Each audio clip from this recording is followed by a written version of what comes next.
I greet you all in the name of Christ and wish upon you the peace and blessings of God. It is 75 years since the World War II ended in Europe, and on the 15th of May, it is the annual Conscientious Objectors Day, when we remember those who refused to join the war. With others, I give thanks for all those who give their lives for justice and peace, and pray for a world without war and violence. Today, with the Croí community, I especially give thanks for Ray Davey, who was a prisoner of war in World War II and was released on the 8th of May in 1945. And I will conclude my offerings today with the prayer written by Ray on the 10th of June 1944. I offer only one verse from Jesus' Sermon on the Mount, and it is from Matthew chapter 5 verse 9 as a reading. Blessed are the peacemakers, for they will be called the children of God. I came to Ireland in my younger days to meet people I admired, including the leaders of Croí. I looked up to them all, especially Ray Davey, the founder of Croí. I recall once sitting on a wall by the Croí with Ray Davey. I was talking to him about an idea growing in my mind about sanctuary for refugees. In typical form, Ray said, "If you have an idea, you must incarnate it. Go and do it." And I did. And I've seen sanctuary grow as a movement in Britain and Ireland and beyond, and I am thankful to Ray for his encouragement. Ray is an inspiration to me because he stands out in a world littered with the debris of war as a peacemaker. He never gave in to war and violence. He remained constant in his objection to war and in his work of building relationships of respect and trust. Ray was a prisoner of war and kept diaries which he published. I have a copy signed by Ray and Kathleen that Ray gave me when I visited them on the 26th of September 2005. Ray used his confinement in a prison camp positively and learned the importance of human community as he brought prisoners together for prayer and how relationships sustain the human spirit in difficult times. He wrote that love is at the root of all things, not force and hate, and Ray stressed the need to live with this attitude consistently. He wrote, "The sacrament of social workers, of service, modelled in Jesus' washing of feet, is a revolutionary idea of leadership, one of the masterly touches in the life of Christ," he said. This experience he used as a leader and theologian while he was university chaplain 20 years after he left prison, and he worked with the wisdom and enthusiasm of young people to lay the foundations of Croí and its work over the last 55 years. Ray used his solitude, his relationships, to deepen his relationship with God, a communion from which nothing and no one could separate him. He was a man of deep prayer, and Ray's prayers reveal his deepest hopes and desires. Only one of Ray's prayers in his diaries make it into his book, The War Diaries.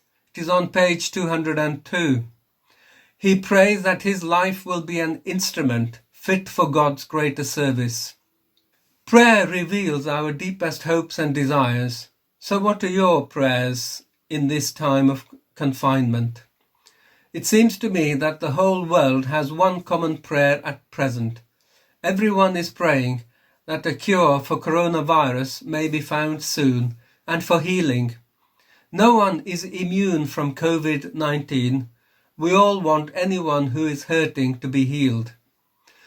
I dislike the use of war terminology in relation to COVID-19, words like enemy and battle.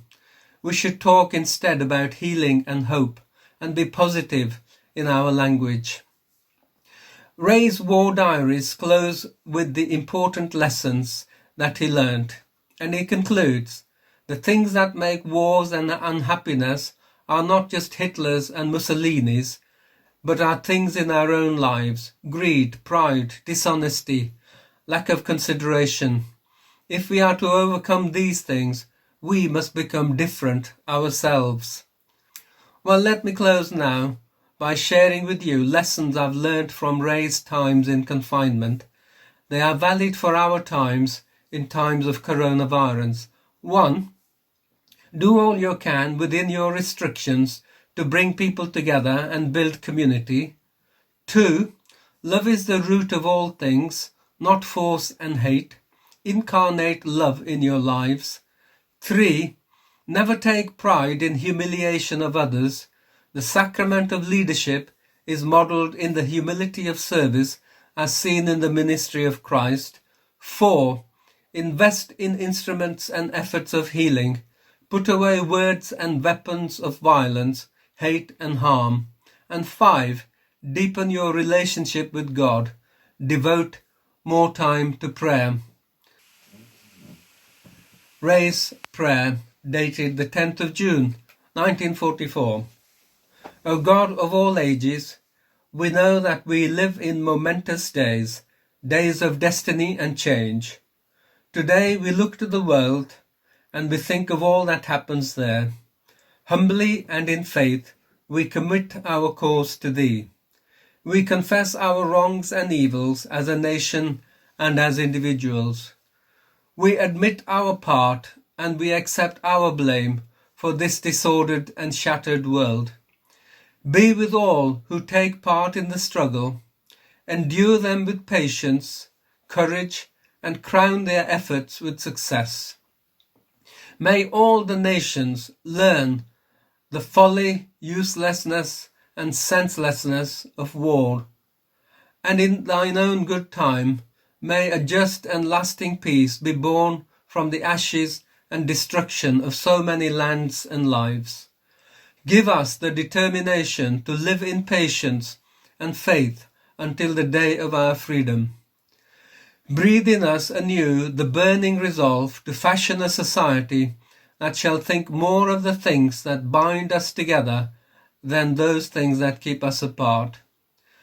Give us the will to raise a new community, God-centered and God-controlled. Give us the practical willingness to plan the remaking of our own homes and the rededication of our own lives, so that our land may be built on the solid basis of love and trust. O God of our captivity, whose hand has held and sustained us through this weary journey, be with us now in these days of suspense and waiting. As Thou hast been our guide and strength in the past, strengthen us now. Give us the quiet mind of patience and confidence. We remember Thou hast said, Thou wilt keep him in perfect peace, whose mind is stayed on Thee, because he trusteth Thee. Father, who has created the nations, as all members of the great human family, cause the terrible strife to cease. And when it comes to an end, may reason, justice, and foresight prevail. Cleanse our hearts from the spirit of revenge and hatred and reprisal. Give us the spirit of charity and forgiveness. We would reaffirm our belief in love as the center of life. Give us the determination and faith so to live as individuals and nations that wars may be outlawed forever. Amen. And a blessing to close. Creative God, breathe your breath of life on us. Forgiving God, breathe your words of peace on us. Empowering God, breathe your spirit of strength on us. Amen. Thank you and bless you, and you take care.